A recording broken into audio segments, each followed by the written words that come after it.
Hi all, I'm Aditya, and today as a part of GWalk we are going to discuss about gradient descent algorithms. Alright, so as a part of this program I am expecting you all to know what is an error function. I'm expecting that you already know what is linear regression and some basic ML algorithms, like naive Bayes, polynomial regression. You can definitely find and check those algorithms in the GWalk program here in the repository as well. Alright, so make sure you just know a basic understanding of these things and let's dive deep into the topic today. So today's topic is gradient descent algorithms. Alright, so in this topic we are going to learn gradient descent variants. What are various gradient descent variants? There are three variants we are going to discuss, and we are also going to learn gradient descent types. Alright, what are various gradient descent types that are being used nowadays, especially in deep learning, also in machine learning as well. Alright, so let's get started. So as a part of gradient descent variants, there are three gradient descent variants. Alright, so what are they? First one, it is a batch gradient descent. Alright, and the next one, it is a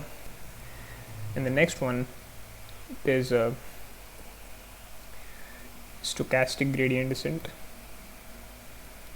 It is stochastic. Why it is stochastic in nature, we will discuss definitely. The last one, it is mini batch gradient descent. Okay, so these are the three variants of gradient descent. So first let's discuss these variants and let's move on. First one, batch gradient descent. So what is batch gradient descent? So let's understand gradient descent first. Let's say there's a convex curve like this. Alright, a convex curve or a convex function, you can call it as. It forms when there is all possible errors on the y-axis and there are all possible gradients on the x-axis. Alright, so what is a gradient? First of all, a gradient is nothing but a derivative. Okay, so a derivative function. So what does this derivative mean? A derivative is nothing but it determines the rate of change of a function. It determines the rate of change of a function. Alright, so what does this rate of change of a function mean? So as we all know, the root mean squared error formula from linear regression, there we use this mean squared error, right? So what is this mean squared error? It's a predicted value minus actual value to its whole square. This is how mean squared error is calculated in linear regression, as we all know today, right? So when you take a derivative of this with respect to weights, so it's going to be like derivative of this function with respect to w. Alright, and you get some derivative with respect to w, and also you get a derivative with respect to bias as well, right? I'm not going too deep with these concepts. I'm hoping that you know already these things, so that is the reason I'm not going too deeply in this. Alright, so when you calculate all possible derivatives, you form this curve, which is a convex curve.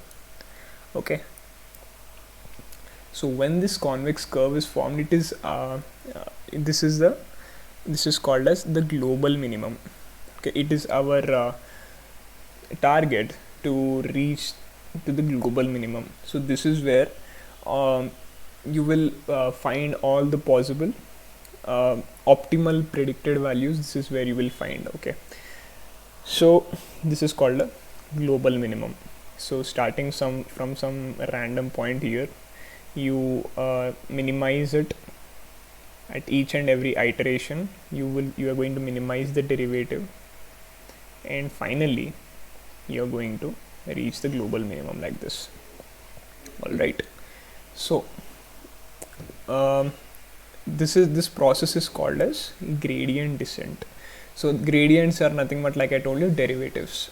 So these derivatives, you are descending them down the slope, correct? So that is why this process is called as gradient descent. Okay, so now let's get back to the topic. What does this batch gradient descent mean? Batch gradient descent generally means that, let's say this is some data set. Okay, so there is a one feature 1, feature 2, feature 3, and there's our target function y, right? And these are some values, value 1, value 2, value 3, and some values, and this is our target function. So as you can see, there are 3 features here and 1 target function. Okay, at every iteration excuse me, at each iteration I, you're going to send all the batch, all the data set at once. All right, at every iteration you're going to send this whole bunch of batch to train at once. All right, excluding this, don't include this part. This part is not included. So you're going to send all the batch at once for training, right? So what you're going to give here, you're going to give, like, this is your target, this is your gradient, sorry, this is your parameter w, and you're going to say w is equal to w minus derivative of error with respect to w, correct? And bias equal to bias minus with bias. So let's simplify this formula. So in order to understand more clearly, we're going to write it as theta equals to theta minus eta times del theta of j of theta. Alright, so what does this mean? So theta is your weights and bias term, and eta, this is very important, this is your learning rate. Let's discuss what learning rate is. This is your derivative. Alright, this is you can call it as del.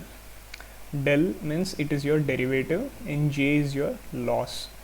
So what does this term means is, this is derivative of error, or error is your j here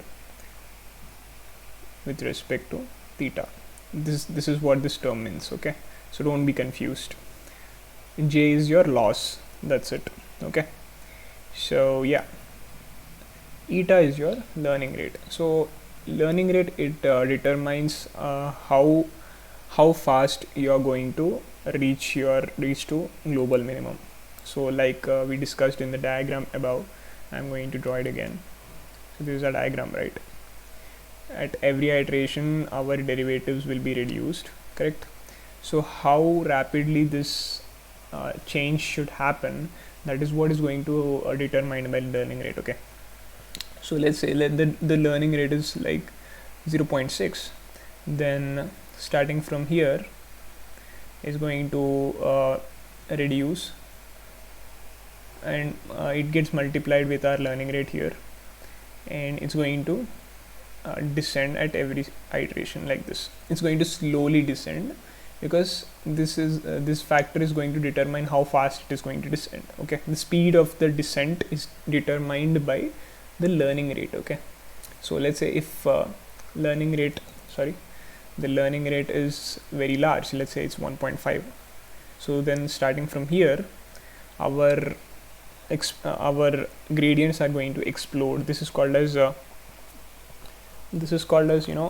exploding gradients. So when the learning rate is really high and this value is multiplied with our derivative here, it is going to it's going to overshoot like this, okay, which is really really is bad,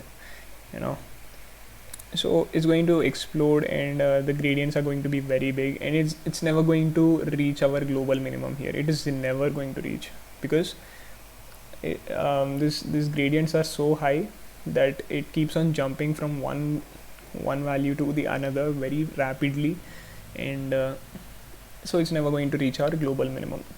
So don't specify your learning rate too high.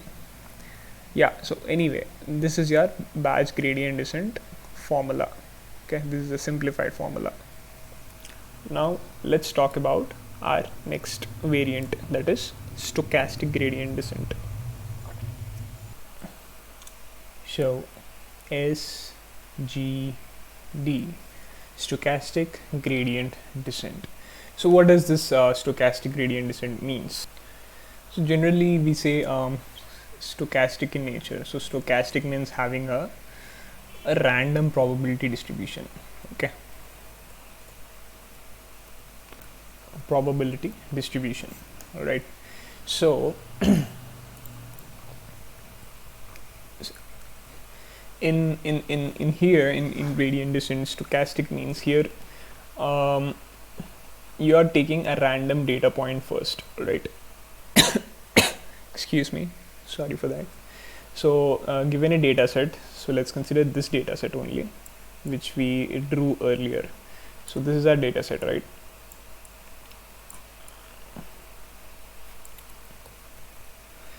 So we are taking each and every data point. Okay, so this is our data point 1, and this is our data point 2. Like that, we are going to take each and every data point and we are calculating their derivatives individually. Okay, so I'll write the formula, then you will understand. So W is equal to W minus this is our learning rate times dou loss by dou W. I'll write this as dou J because we are sticking to J like earlier, right? So I'll write this as dou J. So the difference only here is that this is going to be for I value. So this weights you're calculating, this derivative of weights you're calculating specifically for this value. Again, you're going to calculate for the next value. This is the derivative of the next value, like this. So like this, you're going to calculate the weights and bias as well. So you're going to calculate bias term as well separately. You're going to calculate derivatives for each and every individual data points. Okay, that is the difference between batch gradient descent and stochastic gradient descent. So in stochastic, we are going to calculate derivatives of each and every data point. Unlike in batch gradient descent, you are going to consider whole batch of data set. All right, so that is the only difference. Next, we are going to talk about mini batch gradient descent. So what is mini batch gradient descent? It is simple. So by the term itself, you will understand. Mini batch gradient descent means, suppose there's a data set of 1500 elements. All right. Out of this 1500 elements, you're going to calculate. You're going to take, suppose, let's say 500 data points. So if you take 500 data points, there will be total 3 batches. Okay, so you are considering one batch at a time. So this is batch 1, batch 2, batch 3. So like this you are considering 3 batches of 1500 data points, all right, and you're going to calculate um, derivative of each and every batch. Okay, so for this batch you're going to calculate again theta is equal to theta minus eta times derivative of j of derivative of theta. So in this batch you're going to calculate the theta for this batch. Again, same formula applied here, same formula applied here, all right. So this is how you're going to calculate gradients of each batch here. So in mini batch gradient descent you are going to calculate a derivative of individual batches. In stochastic you are going to calculate gradients of individual data points. In batch you are considering whole data set for calculating derivatives. So these are the variants of gradient descent. Next we are going to talk about types of gradient descents. Gradient descent types. We are going to cover 3 major gradient descent algorithms. So the first one is momentum. Okay. Second one is ADA-grad. Third one is RMS prop, and the last one is ADAM. So not 3 types guys, but 4 types, because in order to understand ADAM you need to understand these 3 algorithms, all right. It's important, and ADAM is the widely used algorithm right now, so you're definitely going to learn that. Okay, so why to even learn these types of gradient descent algorithms, right? Why to even learn? We can stick to batch gradient descent, stochastic and gradient batch, we can stick to them, right? But why to learn these types? What is the importance? So there are few challenges while understanding gradient descent algorithms. Let it be SGD, let it be batch, let it be mini batch. So what are those challenges while you use those algorithms? So the challenges are they exist in learning rate. Okay, so while using learning rate, there are few challenges we face while using those algorithms. So the first challenge is if the learning rate is too small, if the learning rate is, let's say, 0.001 or something like that, then if this is a convex curve, it's going to take very, very small steps, all right, very, very small steps, and who knows, it's never going to it's never going to reach the global minimum at this pace, correct? And let's say if the learning rate is too high, or it's very too it's too high, then like I explained before, this is a exploding gradients problem, then the learning rate is going to shoot so far, all right. So that is one challenge. And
Sorry, my mic was disabled.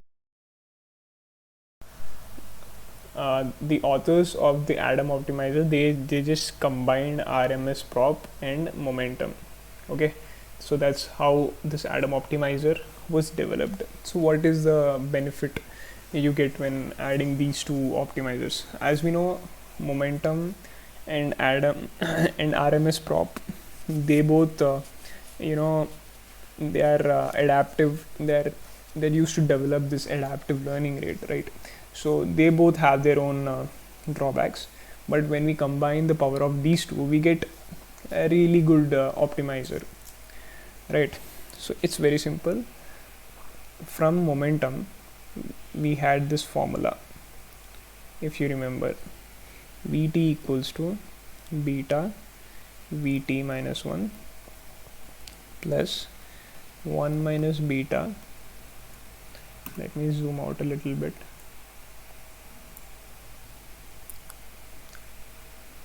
Del theta j of theta.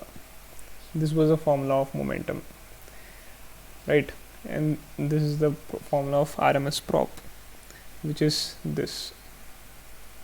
Okay, so st equals to beta st minus 1. Here I've written weighted average, but here we will consider it as beta. Okay,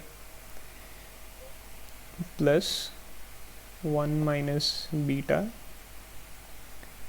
del square j of theta.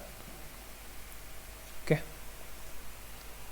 del square because here we are squaring the gradients. So if we are combining, now we are going to combine these two formulas to get our Adam optimizer. All right, so what do you get? Theta t plus 1 for to keep it concise, let's call this beta 1 in momentum formula. Let's call beta 2 in RMS prop. Okay, let's say theta t minus eta times vt by square root of st plus epsilon. So this is the formula for Adam, which combines the power of both momentum and RMS prop. Okay, so it's clear now, I hope. So this is the formula. We just utilized momentum in the numerator, and we utilized RMS prop in the denominator.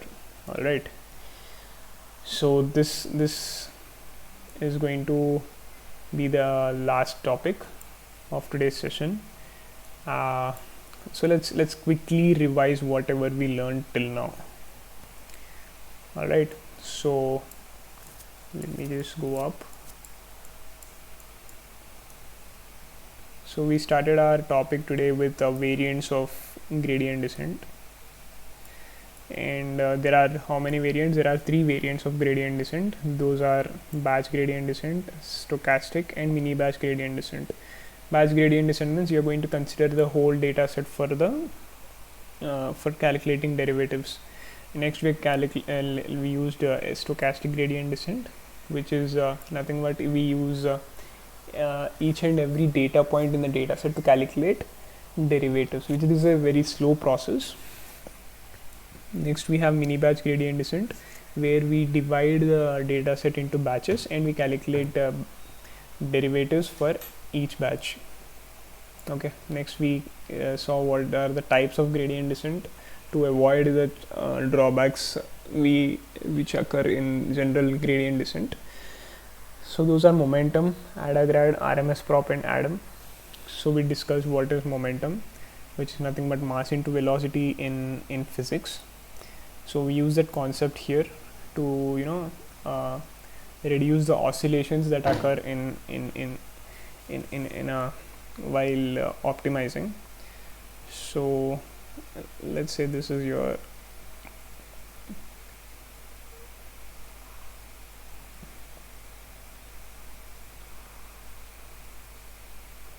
let's say this is your global minimum, okay, and there is a convex curve around it, and each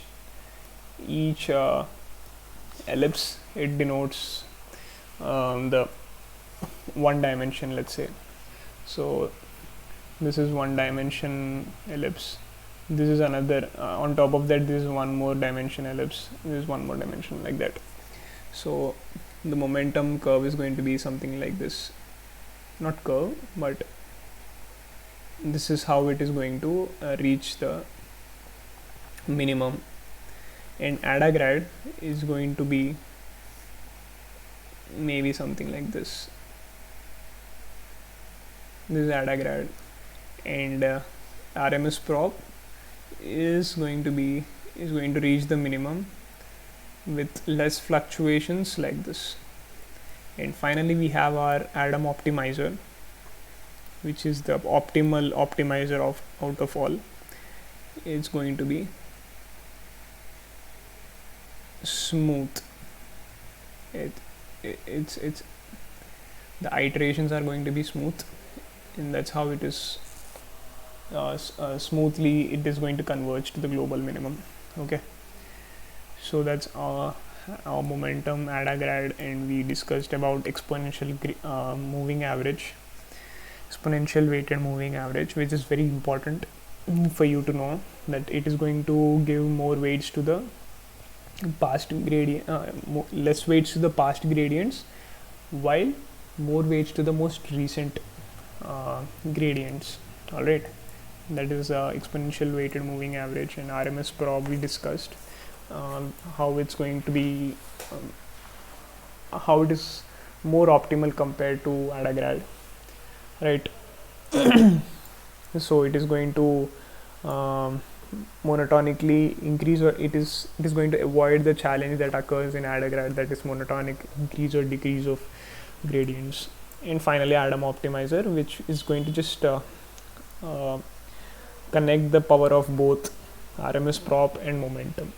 So this is about gradient descent algorithms. I hope you really enjoyed till now. So I hope to join in the next class soon. So thank you so much for watching. I'll see you next time.